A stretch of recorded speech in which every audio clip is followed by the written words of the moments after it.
We need to take a moment and appreciate just how dominant Trump's win really was. Democrats have no hopeful trends to look to. In 2016, Trump won, but he did worse than Mitt Romney in a lot of the country. He bled support in suburbs and urban areas, and he made red areas redder, but also blue areas bluer. In 2024, everything changed. Donald Trump made red America redder than ever before, but he also made blue America redder than it has been in a generation. Miami-Dade County is 22 points more Republican than it was 8 years ago. It's more Republican than any year since the Reagan 1984 landslide. America's most Hispanic major city is also the most Republican. Cook County, by the way, this is what's so amazing. My hometown of Cook County, which is incredibly left-wing and as crooked as $3 bill. We're also live on AM 560 Answered. Listen, Cook County is 11 more points Republican than it was 4 years ago. Trump is the first Republican to break 30% there since 1988. My Chicagoans rose up. I love you guys. And mind you, Blake, can we just take a second here? Blake, they did their convention in Chicago. They did their convention in Chicago, right? They did their convention in Chicago, and they do 11 points worse. They literally had all the attention on their agenda in the city of Chicago, and they do 11 points worse. Trump made Boston, Detroit, New York City, Fairfax County, Memphis, and Philadelphia all at least 5 points more Republican. I got to give credit to Tony Fabrizio and the Trump team. They were telling me this, right, Blake? I was telling you this. I was like, man, the Trump team, they trust their data. They said this thing's going to be a wave across the country. And I was not skeptical, but I was like, is it going to be that big, guys? And they were right. Starr County in Texas is 98% Hispanic. The most Hispanic county in America, and has literally never voted for a Republican in its history until Tuesday. Donald Trump got 57% of the vote this year, beating Mitt Romney's figure there by 43 points.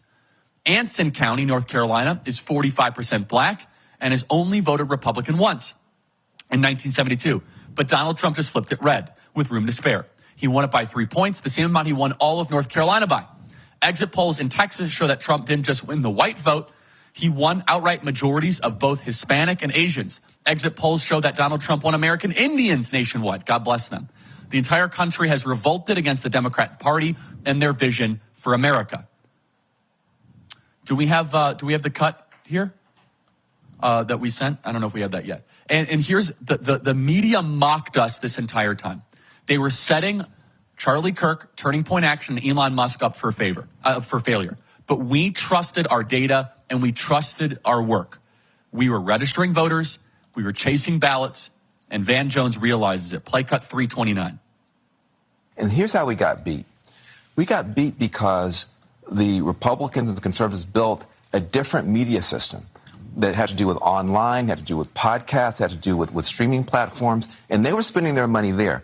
We were laughing at them and knocking on doors in Philadelphia and Detroit. It's like, there's no Trump people. They're not dropping literature. They're not knocking on doors. In fact, it was laughing like, oh, Elon Musk and Charlie Kirk with their PACs don't know what they're doing. We were making fun of Donald Trump for having thrown away his ground game and doing some weird stuff online. We thought that they were idiots. It turned out we were the idiots. We woke up in a body bag because while we were knocking on doors, they were making these phones into 24-hour-a-day political weapons for themselves. And so we got outflanked, outplayed, outbeat by people who told us the whole time that they knew what they were doing. You're right, Van Jones. The Kamala campaign was too busy mocking us and not doing the work. And we were doing the work. You know why? We had 1,000 full-time people on the ground chasing low-propensity ballots. And you guys were mocking us the entire time. Oh, Charlie just does memes. Charlie just, posts images. They just do graphics at Turning Point. Don't take them seriously. All these people are like, oh, we're going to see the ground game materialize, LOL, because Charlie Kirk is running it. Well, actually, turns out, again, I wasn't the only one running the ground game. But that's the way the media narrative was framed because they were setting us up for failure. Turns out we won. We won.